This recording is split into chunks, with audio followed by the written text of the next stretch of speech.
Craig, So, lovely to see you. Yeah, good to see Good you, to see you, Tim. Do you? I know you got a lot on your plate, right? You're a busy man, Yes. and there's a multi-million-dollar, organisation that you're one of the key operators at, and one of the leaders, principal leader of. In your quiet times, do you find yourself just whacking into the old search engine AFL ladder and just having a look at Collingwood sitting in third position? I was wondering where you're going with Yeah, I always do. Do you ever because I'm looking at it now, and if I was a Collingwood supporter, I would be looking at that a lot.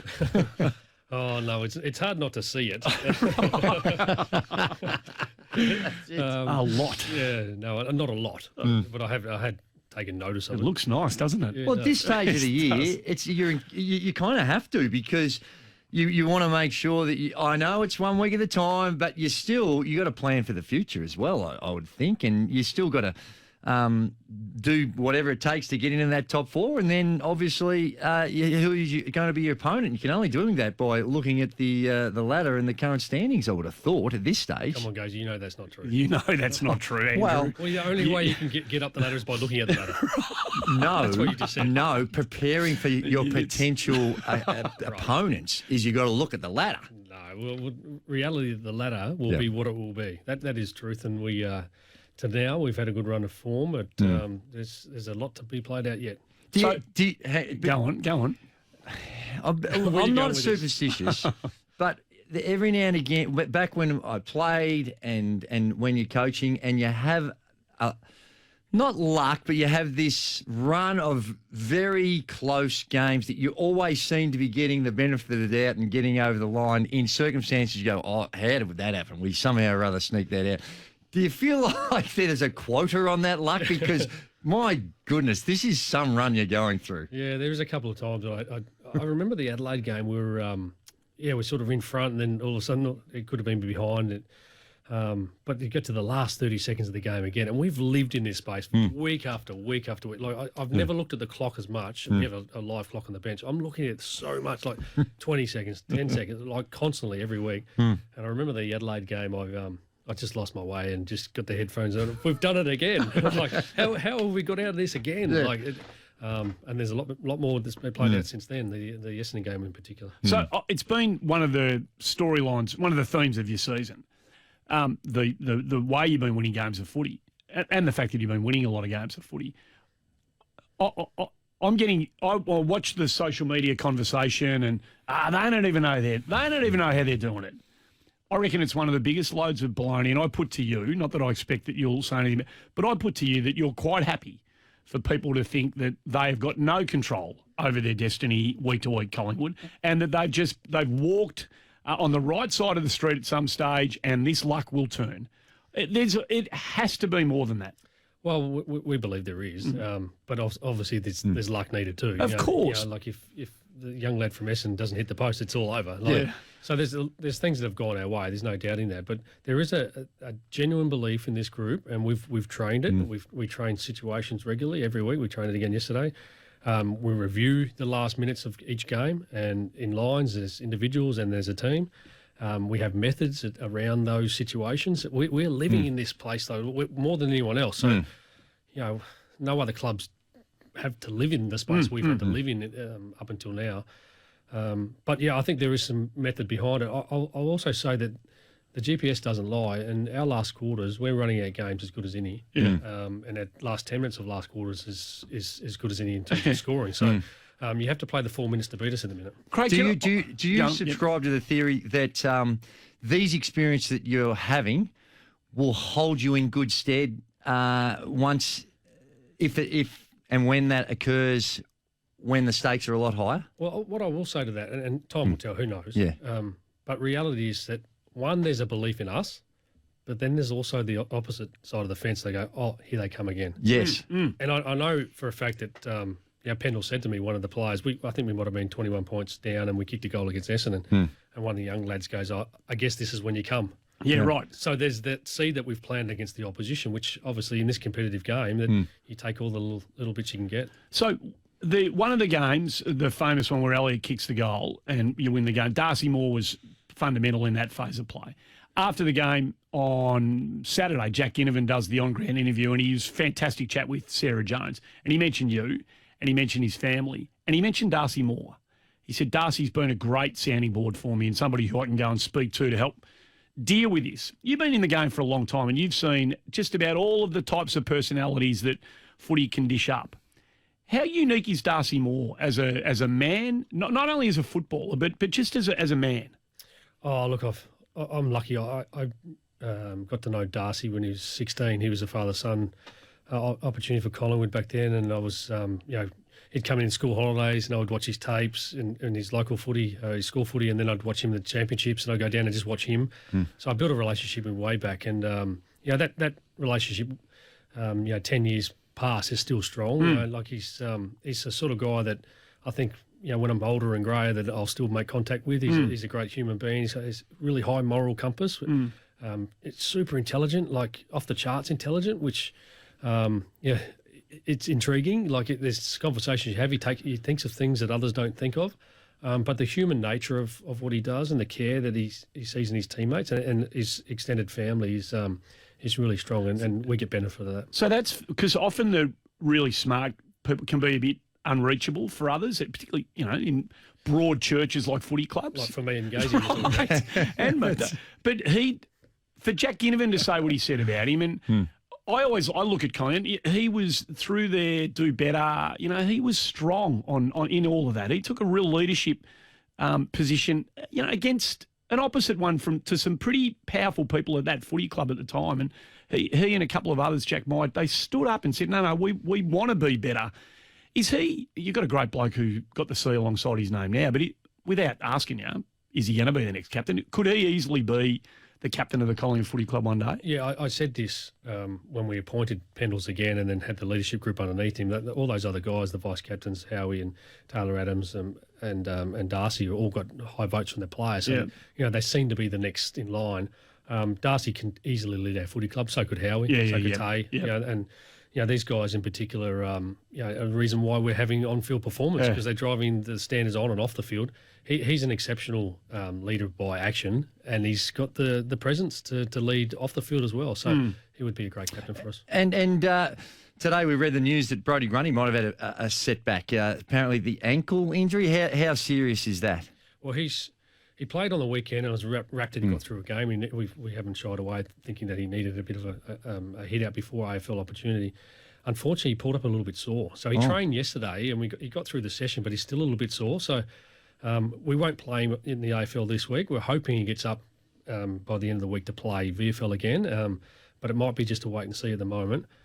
He was a little bit sore again yesterday post-training. Is it after game sore or is it injury-related sore, do you think? I think it's a little bit of both. Yeah. Like I think he's sort of having some awareness in the ankle during training even, and then settles down a bit, and then when he gets up to perform again, there's a little bit in it still. So we're just going to have to wait and see. He's going to get some more treatment today and then see if he can train tomorrow and see where we're at. Back in the day, the word awareness is relatively new in the footy sense in terms of injury management and maintenance, all that.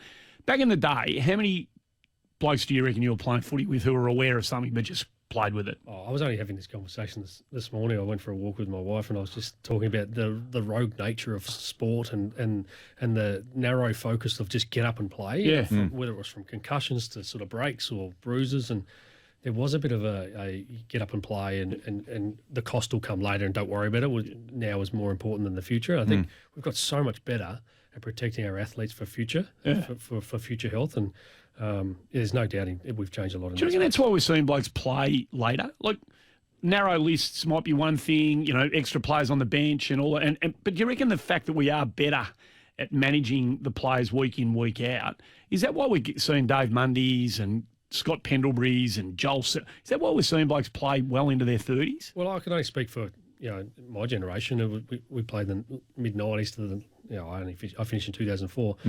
We thought we were professional, and I sit here thinking I was really professional in the way I went about it. So were many of my teammates, but the whole professionalism has gone to a whole new level. So is medicine. So is operations, the way they do things, and the time frames it takes to heal. We've progressed as a whole, as a sport, and I think the athletes are a byproduct of it. Yep. And getting back to one of the earlier questions, because I'm interested from a coaching perspective, because we've all, and you have been lauded for the way in which the game plan, the style of play, the aesthetics of it, all those things, everyone's loved. We are loving. We love watching you play. And it's fantastic. But now you get to a situation where, you're going to be in the finals, and you're going to play. Are you working on? Do you still work on alternatives structurally and fundamentally with your system now as you prepare for the finals, or do you just try and do what you're doing and do it better?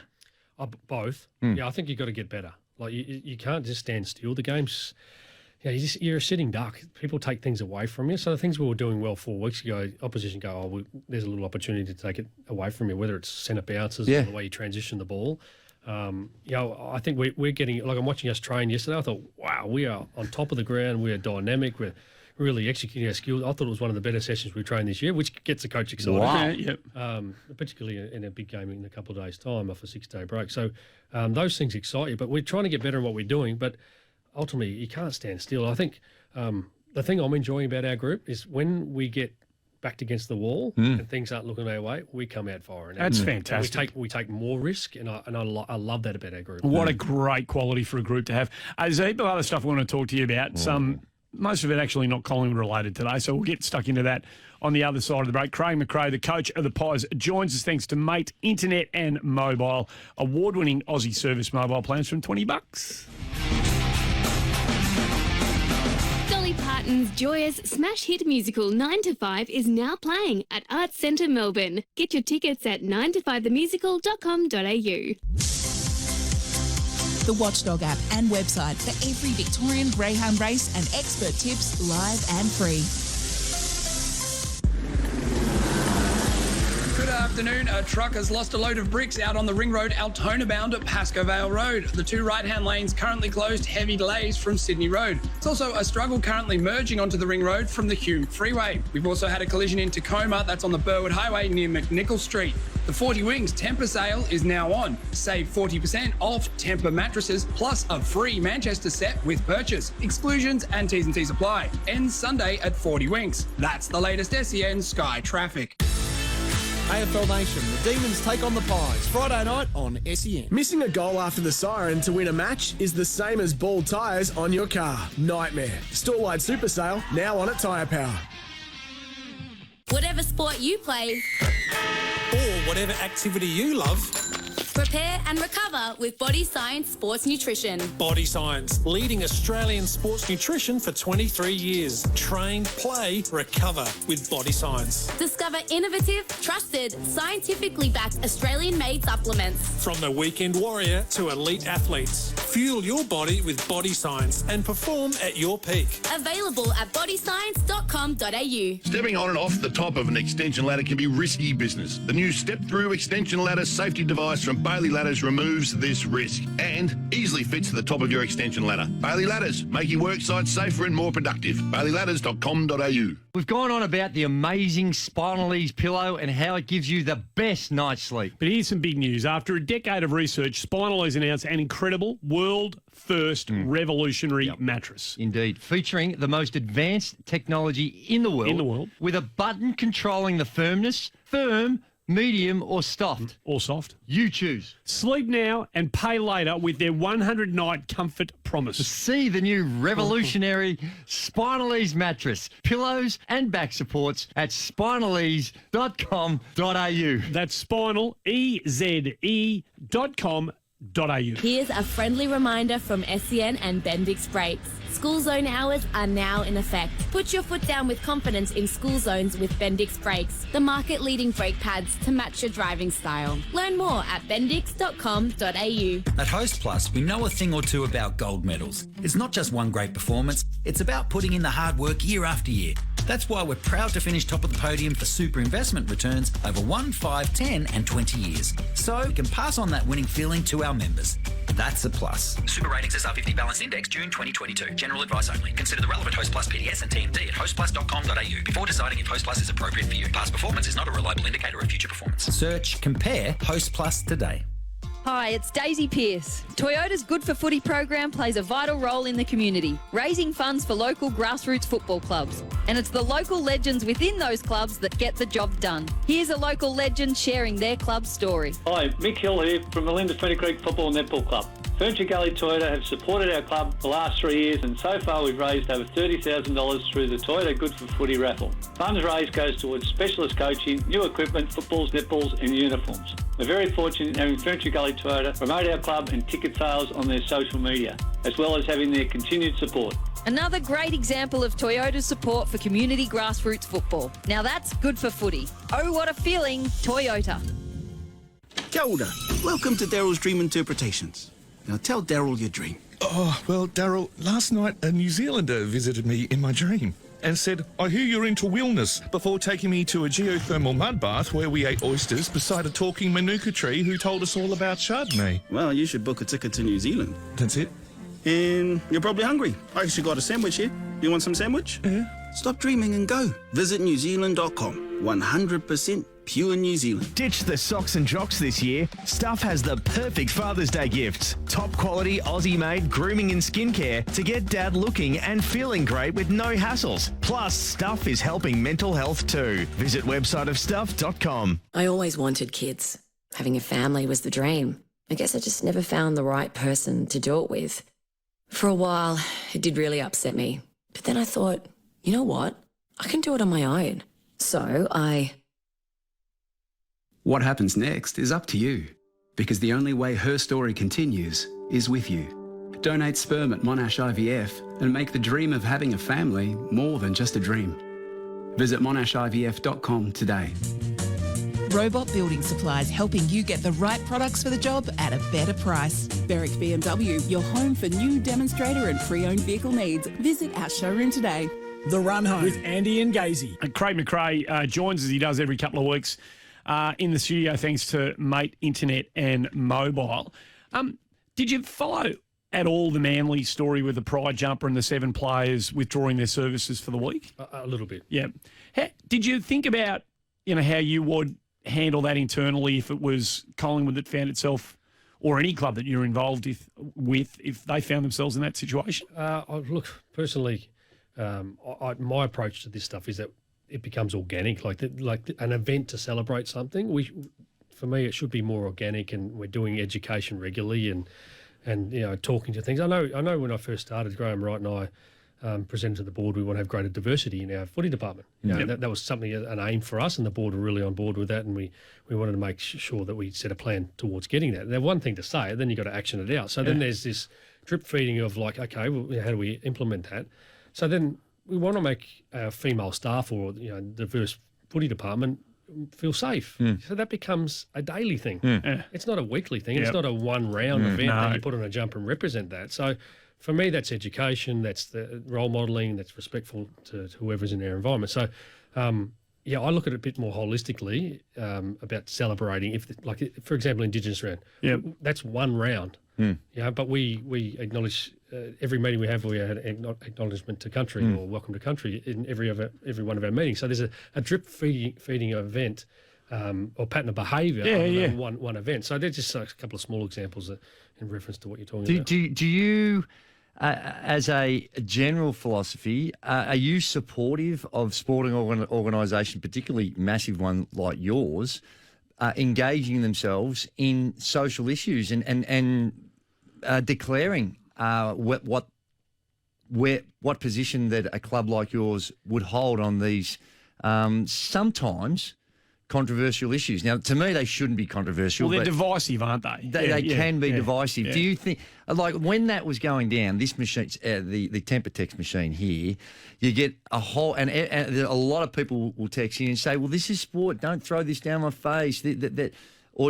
But do you think there is a role for your club to play? Well, if you're going to throw it down the face, that means that you haven't done it over a series of time. Yeah. Like, I wouldn't ram anything down anyone's throat. No. No, we have a drip feeding approach to things that it just becomes organic, a drive-by or a conversation or an education. But it still has to. The club still has to hold a position on that there'll be some out there, maybe even some of your fans don't agree with. Do you think that they should actually just avoid it?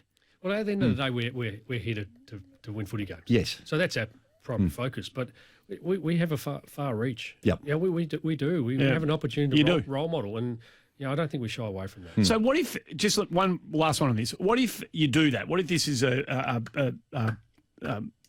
behaviours that have extended over a long period of time and ingrained in your footy club, and then the footy club decides, let's use the pride round or a pride jumper as an example. This is what we're going to do.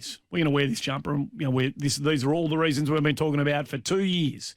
This is why we've decided to take it to the next level.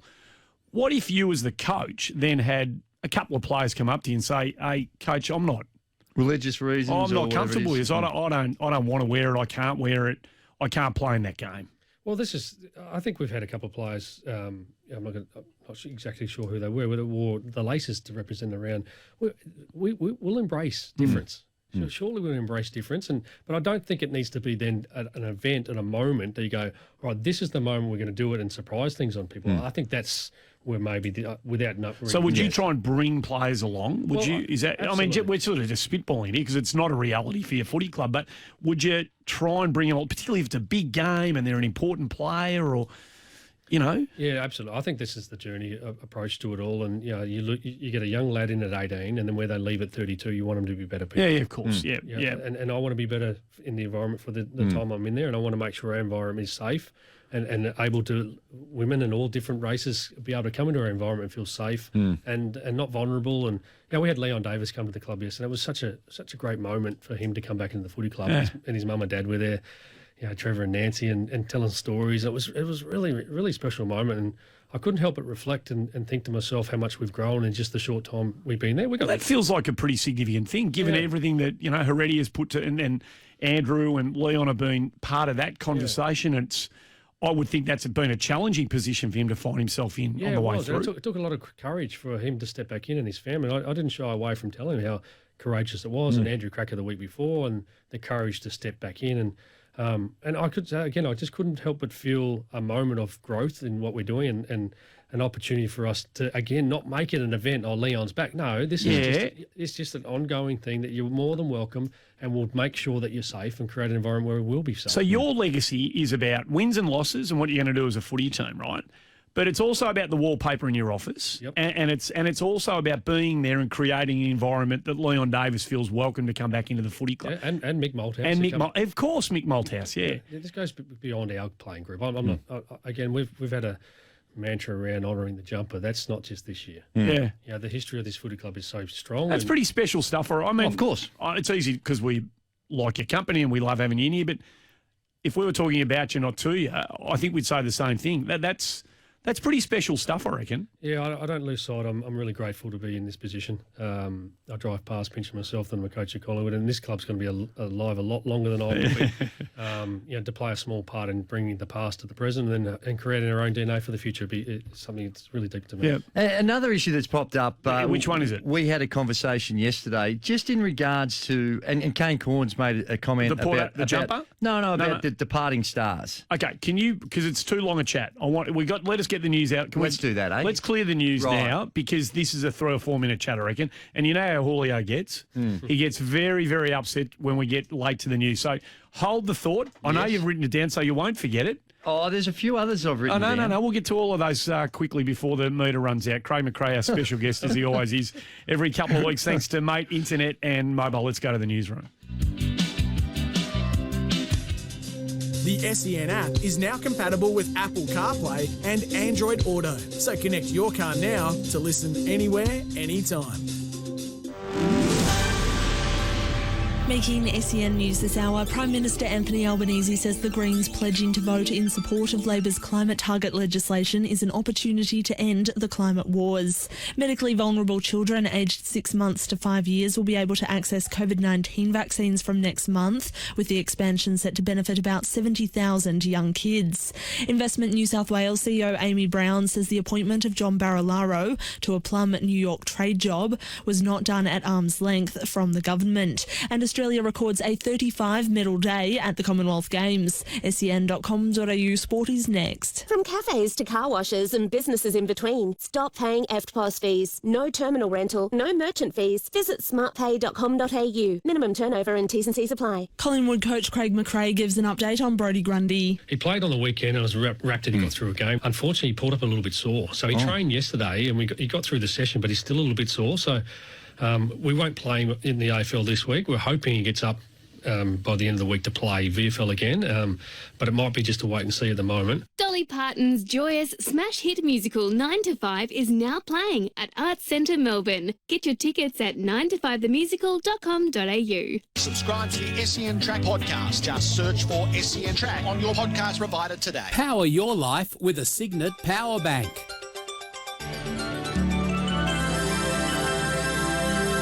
Partly cloudy, windy at times in Melbourne. A few showers this evening, a top of 19 degrees. Partly cloudy with a couple more showers tomorrow, 19 degrees again. And don't forget you can hear every moment of this year's 2022 Birmingham Commonwealth Games live on the SEN app. Download it today. Good on you, Stone Cold. Craig Mcrae. Now, go on. I was just thinking, because Kane Corns made a comment about, he believes that some of those departing players, and whether it's fair or unfair, but he might have actually used the Carl Amon as an example of one that seemingly, if you believe the reports, that he's probably going to leave. And so when you're not you can't make the finals, well, they shouldn't play. Where do you stand? Because to me, I don't agree with that. I think they should play if they've earned their spot and they're part of they're contracted. Do you have a view on now? You're fortunately not in that situation because you're still going for the Holy Grail. I'm probably of the view, and I reckon every case would be a different one to talk to, but I think I'm of the view that not to burn a bridge. I'd like to see the bridge through. If we knew a player was leaving, I'd like to walk them across and hand them over to the next part of their journey. And similar to conversations, just what we had prior to the break around, being part of something to the end. And then your time is up, and your jumper will be handed over to someone else. And for me, I'm now working as the coach of Collingwood, but I was working there, 7-8 years ago, and then told I hadn't had a contract. But I worked through, saw my contract out, shook hands, walked out with my head up high, and then. Who knows? You just never know what life is going to deal you around the corner and meet again. So I'm a see it through type of guy. Speaking of jumpers, I don't know whether you've been aware of the conversation. Koshy's a bit upset about the black and white, the prison bar jumper, and they can't wear it. There's an agreement, and it's written, and it's been agreed upon by both clubs. So we understand the historical kind of precedence here between Collingwood and Port Adelaide. Have you given it any thought? As to whether they should be allowed to wear it in a special game, one-off every year over in Adelaide? No, not much. But my understanding was that it was when there was a heritage round, and there's no heritage round anymore. That's right. So I thought things have changed slightly in that. I've been had a couple of conversations with Jeff Brown around this. He's asked my opinion around it or given some thoughts around it. And to be honest, I'm happy to leave it in his hands. My understanding was it was work in progress. But it does sound like it is. I mean, David Koch believes it is. Jeff Brown certainly sounds like it's not off the table. I just wonder whether you had, as a kind of footy fan, I'm not trying to trap you into it, getting an answer out of you that, is contrary to club policy or club position. But we had a chat the other day on air, just couched Collingwood supporters. Just give us a call. And overwhelmingly, you get a couple of passionate Collingwood supporters saying, no. But most are of the view that, if it's not against us and it's the one game and it's... Yeah, I won't talk to the progress or the work in progress it is, but I grew up in Adelaide, and I know what that jumper means to Port Adelaide. My brother barracked for Port Adelaide. Like it's real. It has a real meaning to it, so I get why they want to wear it. So, do you reckon in your football heart is the AFL Port Adelaide? People go, they're not even Port Adelaide Magpies. They're the Port Power. They're teal. And are they the same club? As when you just think of Port, are they the one club? Well, they're not. No, well, it's difficult for me to say. I know. I know. Ask someone that's worked there, and ask Kane, ask Chad, his brother. Yeah, it's a good point. Those guys that have actually been a little bit along the journey of that. It's hard for me to comment, but I know similar to my conversations, what I just said, they're trying to bring their past to the present. Aren't they? So, ask someone that's been there. No, that's beautifully answered and very well put. Go on. I don't know whether you heard Mark McVeigh's comments at the end of the game where he publicly, we were a little taken aback. You just don't hear coaches shocked. say that, do you? So here's 8 guys that he's prepared to call out to say, hey, you fulfilled your obligations. The rest, there was a sentiment that the season's over and they've checked out. I don't expect you. I know you're not going to answer directly to that, but I guess to try and find out how you deal with those circumstances, how conscious do you have to be after a game in particular, in that somewhat still heat of the moment, of what you say? Now, I don't think he's gone back and thought that I wouldn't do it again. But do you have a view on the comments that he made? Yeah, I've lived it as a player when you're sort of already booked your holiday away and it's 3-4 rounds to go, and as a coach, I've been in that position, and it's a difficult one. All I can, and I won't speak for Mark McVeigh. Is it Mark? Yep. Yeah. I won't speak for Mark, but what I will say is that you try to find intrinsic motivation. You're looking for something, and clearly. As a coach, I was looking for opportunities to get the best out of this group. They're not playing for a ladder position. What can we play for? Yeah. We're playing for our spirit or to take someone out of the final. You're always looking for something. And I reckon, on his behalf, he's probably looking for something. He's tried everything, and he's looking for some other stimulus to get him through to the end of the year. That would be my take. Would he have made those comments without addressing that with the players prior? Would they have known, or would he have told them, say, listen, this is what I'm going to say because this is what I believe and I'm going to go to public with it? Or would he have used that for him as part of the messaging? It's difficult for me to say, but most of the time, most of the things you hear in the public is what I've said privately. Right. Very rarely is there something so significant we protect, but there are little things that you want to keep your own. I'm trying to be authentic in my press conferences, trying to smile and be respectful for the media within it. It's challenging because what you find after a game, you know more about the game probably 24 hours afterwards because you've watched a bit more in the replay, or you've looked at data a bit more closely, so you're a bit more educated. Quite often you've got to take the emotion out of it, and that's a challenge. I know that's why Lee never talked to us post game because he always thought it was too emotive. Yeah. But it is difficult to get the emotion aside, particularly after you were not performing well, and then just give some reality to. Well, what's your policy with the players? How much detail will you go into post game? Now, fortunately for you, you've had a long period where you're probably wanting to go in and wrap your arms around it. How long do you want to talk to me for? Do you have a policy just to check yourself? Always speak to the group, some capacity. On the weekend after the game, I just started to get carried away. I don't know where I was going. I started to do Oppo for the week after, and the players going, hey, Fly, stop. And I just had to check into myself. Sorry, I just had an out-of-body experience. But mostly it's just rewarding behaviour or looking for new direction. Yeah. Coaches are all over the joint, are prepared to push up for their players now that we're sort of getting in amongst all of the stuff that we've got to look forward to. There's All-Australian nominations, and coaches are very good to give the old, it'll be an absolute joke if this bloke's not in the 40. And is Josh Dacos, did you talk about him last week? There was a data came out last week. No, Josh. Right. Data came out last week saying he's the number 1 ranked wingman in the AFL according to Champion Data, I think it was, Stats. And I think it caught a few of us by surprise. We've obviously been talking about his brother a lot this year, but internally, has he just quietly been building the sort of season that might have him in that sort of contention? Yeah, I do feel his last month of footy has been his best for the year. He has been building. He had a terrific pre-season. I think Nick and Josh have been pushing each other. Like, whether they know they find each other a lot with a footy. Yeah, that's good, isn't it? I like it.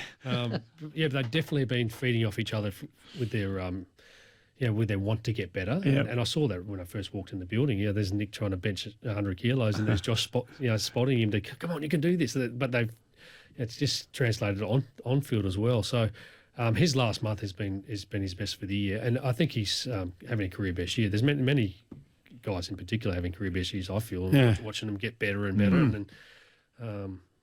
All Australian. I don't know. I find this really difficult because there's a million opportunities. There's so many blokes who could put their hand up and say, "I deserve to be." Yeah, well, you look at we're a low possession team, so if they're going to go statistics around kicks and marks and handballs, I don't know. We're in trouble. Yeah. We're in trouble because we don't possess the ball as much as other teams do. So Yeah, I find it difficult. You've told us a few times that you do watch a bit of footy, and so we'll let you go after this. I watch lots, yeah. Yeah. You had a game on Saturday, but did you watch last Friday night's game? Yes. Did you play them this week? Yes. Did you see something that was? Yes. Yeah, right. There was a bit of a tremor, wasn't there? Oh, not just from you because you're next up, but you had Port to play Did the you day see my after. body You started to shut down. Yeah. There was something familiar about that performance, wasn't there, from Melbourne? Yeah, we're very aware that Melbourne's best is very good, and everyone in the competition is. So are they going? Do you think they're going a bit better now off the back of that performance than they were when you got them on Queen's birthday? Yeah, no doubt. And I think I heard Goody say on Monday night that I think they've won 4 of the last 6, and they've worked on their game. We're all trying to improve our game. Their best has always been the best. Looks like getting close back to it. She's going to be a good game on Friday night. Yeah, looking forward to it. So are we. Thanks for coming on. Yeah, thanks. Good on you. Good luck, Coach. Craig Mcrae, coach of the Collingwood Footy Club, joining us. Always great to have him on the show. Thanks to Mate Internet and Mobile, award-winning Aussie service mobile plans from $20.